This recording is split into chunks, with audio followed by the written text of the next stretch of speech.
Hi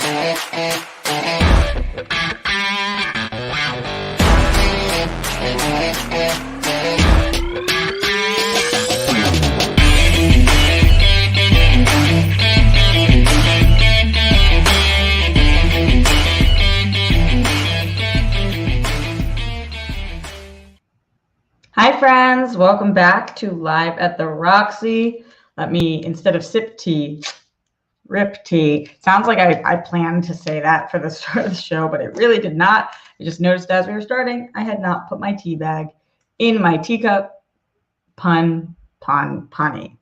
Welcome back, guys. This is going to be a short show today because I am on SEN at 1 o'clock, so I'm going to do a quick half an hour show. Get in, get out, get on with life. But I have told you guys I will be here every single day for quarantine. When I said that, I thought it was going to be 2 weeks long. Here we are, 260 days later. Glenn, you let me know. What day of quarantine are we on? Sorry, Glenn, that I make you keep track, but you're the mascot, so I just can't keep all those numbers in my head. Hello to all my friends joining us live. Dead in a Glitch. I like that handle. Haskell 420, Bruce Banner, Faraz, Shaki, cool last name, John Bainbridge, DK, Ryan Payne, Glenn Caesar, Jake Yakavetta, my amazing mod, who must have woken up for this. Actually, it's a work day. He's probably been up. Rob Fishbeck, Redford, Reddington, Noah Denman, Jalen Turner, and everybody else who is dropping on through. Chris Martinez, happy to have you guys all. As always, don't forget to like this video, streamlabs.com/Roxy Stryer, or right here in the super chat if you're trying to show support. And of course, Brett Hankinson, Miles Cosgrove, Jonathan Mattingly, rest of the cops that killed Breonna Taylor, all three of them for killing Breonna Taylor. No matter how short our shows are on this channel or how long they are, we will continue to say that every single show because it matters, and we're going to keep fighting it as much as we can. Wonder if there are any updates on that situation. I'll look into it this week to see what's going on there. Shout out to Ace Money, Zeno Hour, Hitman Hudson, also all joining us as well. Where's it going? Where's it going? There we go. She's back. A few things I want to talk about on today's show, though, before we do get out of here. And you guys are like, we just started. I know. But like I said, it's a shortened show. Not that short, though. We have one more month of 2020. One more month. We are in the last month of 2020. How fucking weird is it? It does feel like this year got stolen from us.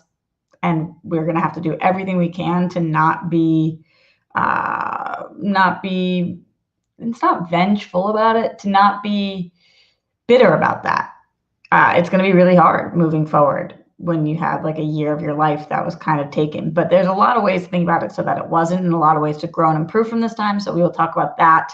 Also, I wanted to talk about Felicity Huffman, a name that we don't often talk about on the show, especially not since the whole college admissions scandal. But she booked her first job post her 11-day prison stint.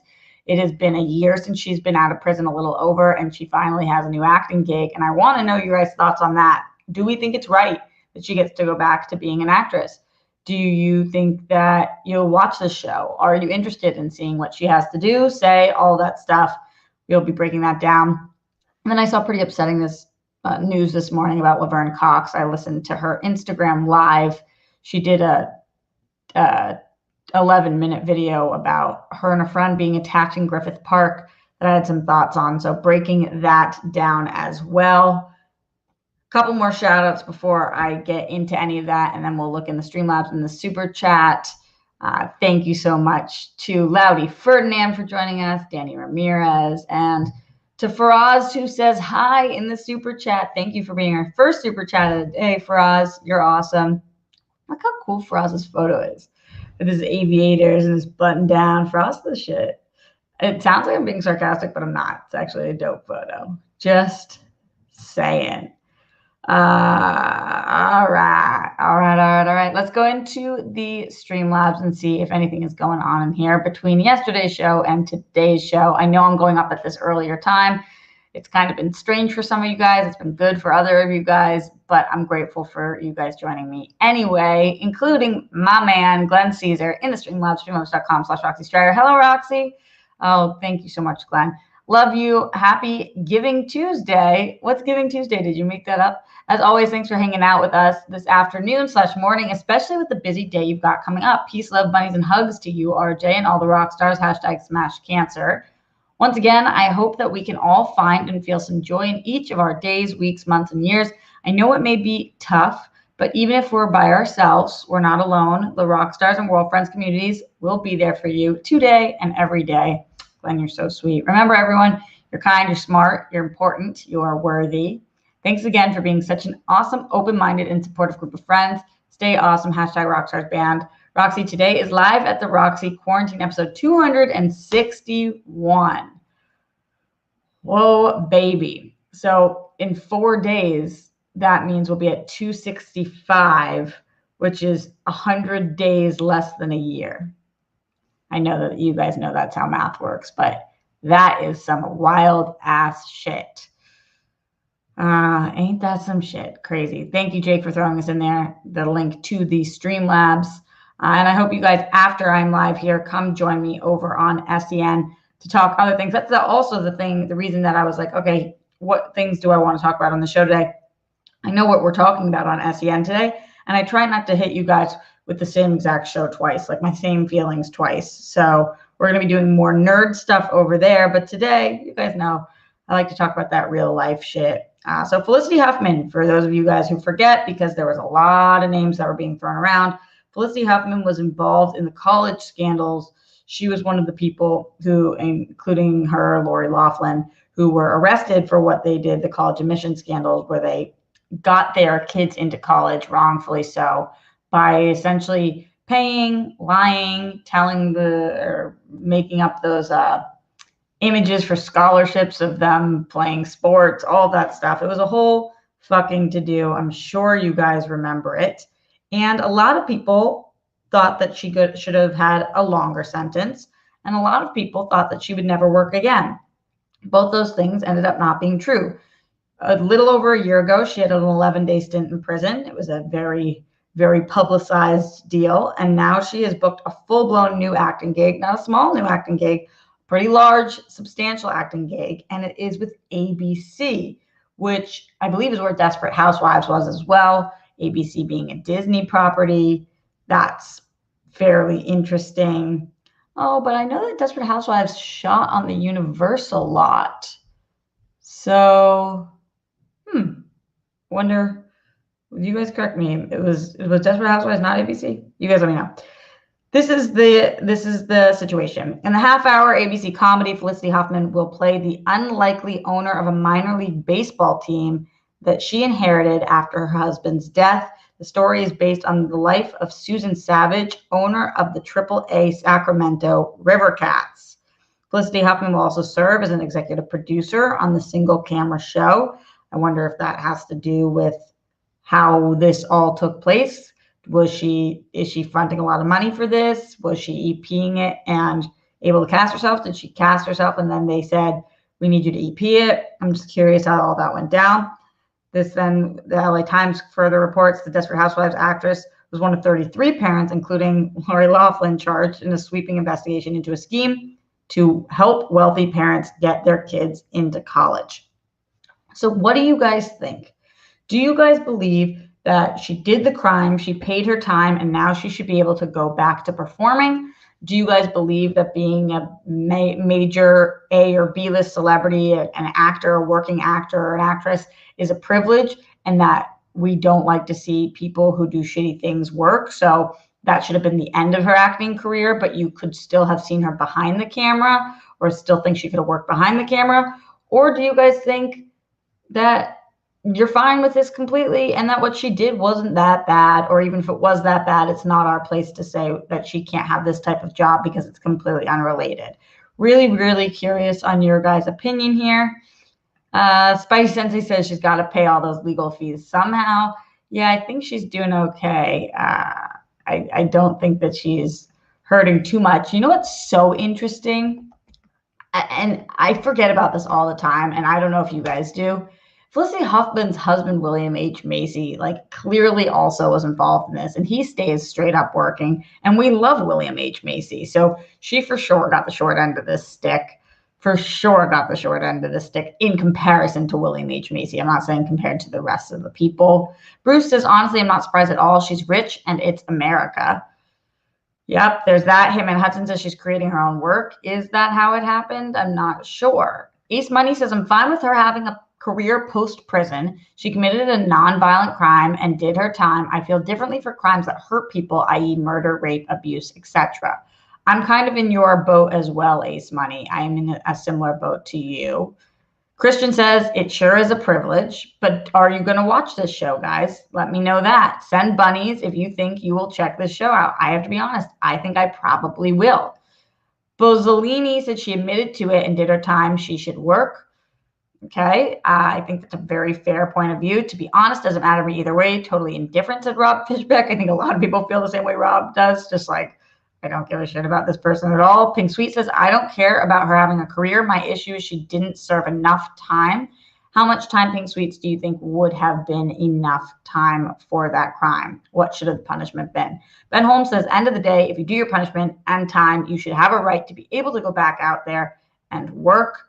Well, that's definitely technically legally what you're allowed to do. So, and that is what is taking place. Hitman Hudson says, reviewing the details, I believe Huffman deserved what Lori Loughlin got, and Loughlin deserved to be treated like a hardened criminal. Huh. So you think that both of them should have been treated worse than they were, or treated more severely than they were? Clarify if you can, Hitman. Hey, Saul. Saul says, of course, Chick did her bit. What is she supposed to die, join a coven? A lot of people believe that she should get a normal job where she doesn't have the fame, Saul, where she goes back to work and it's not for all the glory. I am not personally in that camp, but I have seen a lot of people believe that. And I think that we're all allowed to have opinions on this. And the way to vote with your opinion in these kind of situations is by putting your money where your mouth is. If you believe that she should not be back to work, don't watch her show. Sink her ratings, and then likely she will not book another gig like that. If you believe that she should be allowed to do that because she paid the time, then tune into her show and let the execs know that it's not going to negatively affect them. And I think that's kind of how the people get a say. That, at least that's my take on how people get a say and how execs make decisions. It's all about money and the bottom line. Pink Sweet says, this did hurt people. It hurt students who deserved her children's spot fairly. Fair point as well, Pink Sweets. Fair point as well. Jake Yakavetta coming in with those strong words. Yeah, I don't give a shit, LOL. You don't, Jake? What do you give less of a shit about? This woman, Felicity Huffman, or the Patriots? I bet you care less about her because you actually care about the Patriots. You love the Patriots. Exactly, says Bruce. Public opinion will determine whether she continues her career or not. And we'll have to see what people say. Saul says, that's silly. She made a mistake, got caught, did the time, in addition to being completely humiliated in front of the nation. Well, I definitely think she deserved that public humiliation because she did something fairly shitty. But I am more in your camp that I think that she did the time after getting caught and now is allowed to absolutely go after what she wants. Pink Sweet says that she doesn't feel sorry for her. Totally get that too. Makes perfect sense. So it seems like even us here are kind of divided. It seems pretty 50-50 on whether we want to see her succeed or not, or whether we're going to be tuning in. Let's take a break and go into the Streamlabs, streamlabs.com/Roxy Stryer. It's not really taking a break. And actually, do you want to know something interesting, guys? Because I always give you all the behind the scenes. Every book you read and every class you take about public speaking or about broadcasting always says, do not use the word break, because when you use that word, people tune out. If you say, okay, let's take a break and talk about Mattress King or whatever the fuck your ad is doing, or if you say, let's take a break and let's take some calls, people like automatically, they hear the word break and their brains instantly break. It's so strange. So isn't that kind of interesting? I obviously break all of the rules. You're also not supposed to talk to people as a collective. You're supposed to, instead of saying you all, you're supposed to say you, because then people listen more because they feel like they're being directly spoken to. Just a couple of little things, not trying to impress anybody with my research on this. I've just read several books on it, mostly because I'm curious how other people do it. I was very much so thrown into broadcast 11 years ago and just have been flying by the seat of my pants ever since. But there are people who are very technically excellent broadcasters, and those are tips that they always give. Actually, before we get to the Streamlabs, though, Spidey Sensei says, how does that work with Hollywood people, Roxy? Does Felicity have that much money to just chill and never work again? Are you guys paid like that? Well, first of all, Spidey Sensei, you guys, as in me versus Felicity Huffman, is not even we're not even in the same conversation. Like, I am paid less than minimum wage. So that's like the honest truth about what I do and how many hours I work and how many of those hours are for free or for nothing, which is free, or for little, I meant for free or for very little. So we are not in the same conversation. Felicity Huffman certainly makes a fuck ton of money, and William H. Macy makes tons of money too. I would guess that they have millions in the bank.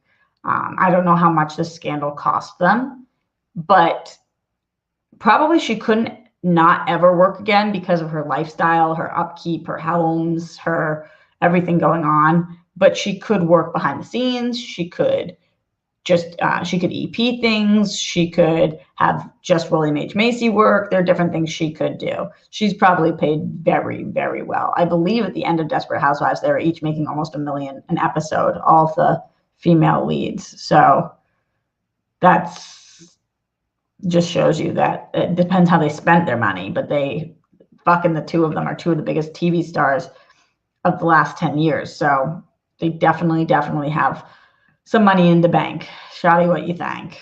Faraz in the Streamlabs, streamlabs.com / Roxy Stryer. I was like, what's my name? What's the slash? I forgot Streamlabs is better for you. Oops, no worries. You rock. Really happy to have you in here, and thanks for contributing in both places. Ryan Payne says in the Streamlabs, 2020 has been a difficult year for all of us, and no matter how hard or frustrating it has been, we should never forget that we have overcome and what we have overcome, and remember the lives we have lost this year. Absolutely. There's a lot of lives to remember, and not just directly because of COVID, but because of the isolation that a lot of people were feeling, which we've talked about on the show many times, as the rock stars have had a really tough month. There's so much to be taken from this year. And that's why, even though it is a dumpster fire of a year, and I can't say otherwise, I have learned and I have grown and I have become a better version of me, I believe. And I hope you guys feel that way about you as well. I do think that this is the most empathetic, compassionate version of me that I have ever been. I think that I have learned to see a couple of different sides of things that I did not see initially. I think I've done a lot of self-reflection and figured out what it is I believe I deserve, and really trying not to take less than that. So yeah, it is a weird year, but there definitely are some pros. The fact that I'm even home right now with my dad means that that's something that I never would have been able to do I've been here for 11 days. Like, that's a lot longer than I've ever been home and it's longer than I've been home in over a decade. So that's pretty amazing too. And yeah, I'd love to hear from you guys. Leave it in the comment if you're watching after the fact. What is the best thing to come out of this year for you? We'll be talking about that on the show more, but I want to know what have been the major successes or the things that you feel really positive about this year, because there are some. Few and far between, but there are definitely some. And some people had the best year of their lives, and that's kind of wild. We are going to be getting out of here in about 10 minutes, so get in your Streamlabs, streamlabs.com / Roxy Stryer, your super chats, and anything else you have to say or want to say before we move forward. I want to talk about Laverne Cox. For those of you guys who didn't hear this, she put out an Instagram live. She has not been doing her lives for a while. And in case you don't know, Laverne Cox comes from Orange is the New Black. She's a powerhouse actress in the industry right now. And yeah, she's one of the biggest up and coming. I don't even think up and coming anymore, has arrived actresses that there is. Like, of everybody that I can think of in this space, she seems to be like talked about for so many different roles. She is a trans actress, and she is probably the largest trans actress in the world. Like, she probably is the most visible, largest trans actress in the, at least in Hollywood. I don't know about in other countries, and she's ridiculously talented. So Laverne Cox, in case you don't know her, check her out because she is phenomenally gifted. She was walking in a park in Griffith Park, which is a big park in Los Angeles. It's an observatory. It's a it's an observatory in a park. Honestly, I haven't been there in many years, but people go there all throughout the day to hike, and the night to go through walks. It's a really beautiful area and neighborhood, and relatively safe. Apparently not in this situation, though. So she was walking with a friend, and he was, she didn't specify, but he was, I believe, a non-trans man who was walking in the park with Laverne, which is relevant to what I'm about to say. When she's telling the story, she shows what she looked like in the park, which she had on like a mask and a hoodie, and was just very incognito because obviously she gets recognized everywhere she goes. So she didn't want to, be stopping and talking to people. I'm sure celebrities during this time, especially with COVID, like, you don't want to have to turn down people for pictures, but also you don't want to get that close to people. So anyway, she's walking with her guy friend, and they're walking through the park, and this very aggressive man comes up to them and apparently aggressively says, "What time is it?" And Laverne keeps walking because she says that she's from New York, and when somebody aggressively approaches you, no matter what they say, you just kind of keep trotting along. But her guy friend stayed back and said, and gave the time. And while Laverne's still walking, she hears then the person who aggressively approached them say, "Guy or girl," in reference to Laverne. And she keeps walking, and the next thing she knows, she looks back, and her dude friend and the guy that approached them are in like a fist fight, hitting each other. And I guess, as the story goes, her dude friend was protecting her because this guy was like ready to attack, and he believes that he wanted Laverne to answer what time it was so that he would be able to identify whether she was, like, what her voice sounded like, to know whether she was trans or not, to see if she was passing or to try to clock her or whatever it is. So really fucking upsetting. She said she was incredibly shook and triggered, as you would think anybody would be, that this was not the first, second, third, millionth time that this has happened to her, but that every time she has to remind herself that she is safe and she's okay, because much more severe and worse situations have happened to her in the past. And I was just watching her talk about this in the video, which I was so glad that she did. I was so upset that it happened, but so glad that she used her platform in order to share this, because I think that people believe that because she is a massive star, that this shit doesn't happen, and B, people turn a blind eye in general to trans lives mattering and Black trans lives mattering. And it could have gone so much worse. It's so fucking horrific. But like, then she talks about how, even though it's pandemic, she's not leaving very often. She's like, I don't leave very often anyway, because I know what can happen. And then she talked about how she wanted everybody in the trans community to know that even when you're sitting there thinking, could I have done anything differently? Like, at the end of the day, she was just going through it for a walk in the fucking park. So that it's not her fault, and it's not anybody's fault. And yeah, it's just fucking awful. Just fucking awful. And I'm glad to know that her friend's okay. She felt very grateful for her friend. But it sucks. Like, in what world should Laverne Cox not be able to go, or anybody not be able to go for a walk? In what world can you not go for a walk without risking somebody beating you up? And then Laverne kind of goes into this, like, and I suggest watching it, but she goes into this several minute thing where she's just like, why the fuck? And this is what I'm always saying to you guys. Why the fuck does he care if I'm trans? I'm walking through the park. I have a mask on. I'm being appropriate in the park. Like, I mean, appropriate isn't like not spreading a virus, because she doesn't, not that she has COVID, but she's wearing her mask. She's doing her part.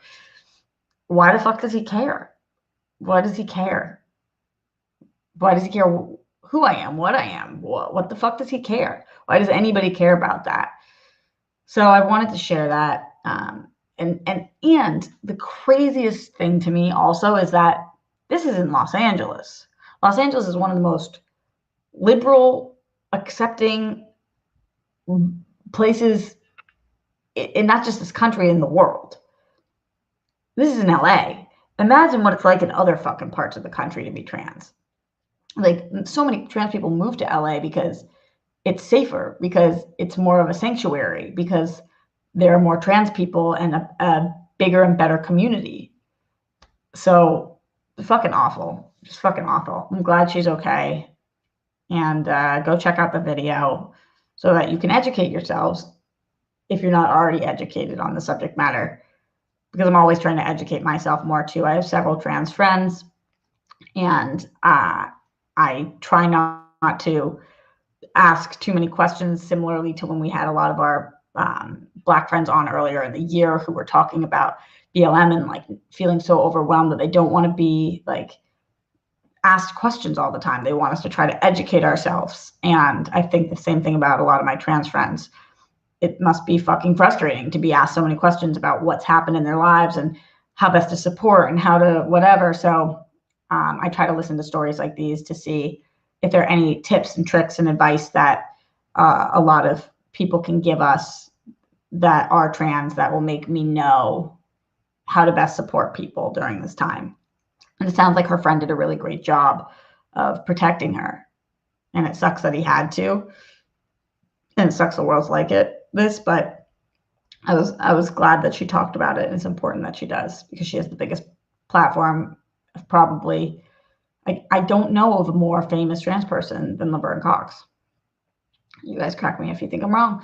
Chris Martinez says, speaking of trans lives, Elliot, formerly Ellen Page, has just come out as transgender. Trans lives matter. Oh, I had no idea. I believe that Ellen Page previously's pronouns were they, them.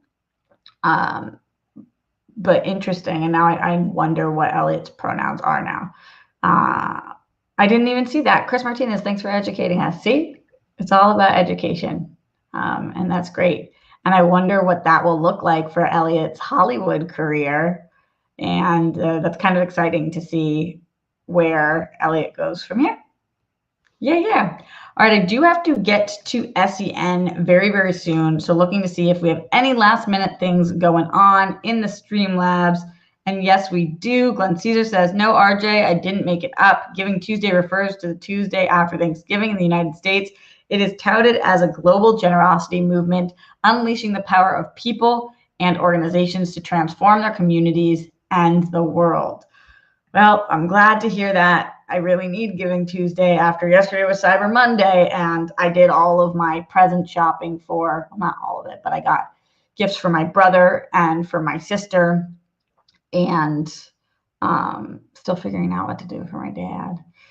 But yeah, I got a bunch of gifts for Hanukkah, which is on December 10th, right around the corner. And I was like, okay, everything's 50% off right now. I got to get it. But then I ended up spending whatever. But it's for them. It's for my siblings. I also got myself a pair of brown fake leather pants. They were really, really inexpensive on sale. So I don't know how those are going to look on me. But I sent them to LA. So just updating you guys on my life. I don't ever buy things for myself because broke ass bitch, but also like if I have money, I try to put it into my career. And I know that I need to get nicer clothes for my career, and I don't do that. I don't put the time and effort into that I should. But anyway, I'm happy to be able to buy those things for them. All right, let's get out of here. Thank you guys for joining me. In the comments, again, let me know what is a good thing that came out of this year. How are you guys feeling? What do you think about the Felicity Huffman situation? Do you believe that she should be able to work again as normal, or do you think otherwise? Please send some love to Laverne Cox on here or on her Instagram, and put the toilet seat down. It's very, very important. Be safe, be sane. Make your fucking bed, Jake Yacovetta and all the rest of you guys. Come over to SEN right now. Watch me there. And then tomorrow we will be back live at the Roxy yet again. I'm going to do quick shout outs goodbye to anybody who wants them in here. Ron Jeremy, Matt Link, Haskell 420, Bruce Banner, Mariko True, Ryan Payne, Matt Link, Chris Martinez, Pink Sweets, Redford Reddington, Jake Yacovetta, Matt Link, Bozzolini, Spencer Harris. Yes, I'm loving all these names because the earlier time, different live people. Saul, Ron, Jeremy, Zeno Hour, Matthew Gold, Glenn Caesar, Haskell 420, Garrett Lee, Jake Yacovetta, Noah Denman, John G., Gavin Min, Garth McMurray, Bruce Banner. Hopefully I'm getting all of you guys who wanted goodbye shout outs. Happy to do so because I see you guys. Saul says that's not fair. She said Matt Link 3 times. Let me click my heels together, Saul. There's no place like home, Saul. There's no place like home, Saul. There's no place like home, Saul. Better? Feeling better? It's hard when you're listing people to know who you've named. Shout out to all 100 plus of you guys who are in here live. Much love to you guys. I will see you on SEN right now and tomorrow live at the Roxy, and also tomorrow for World Girl Wednesday with Coy Jandro, who is going to be giving comic book rankings a whirl with us, comic book movie rankings a whirl with us. It's going to be a wild one. Stay safe, stay sane, and I'll see you guys in like 8 minutes.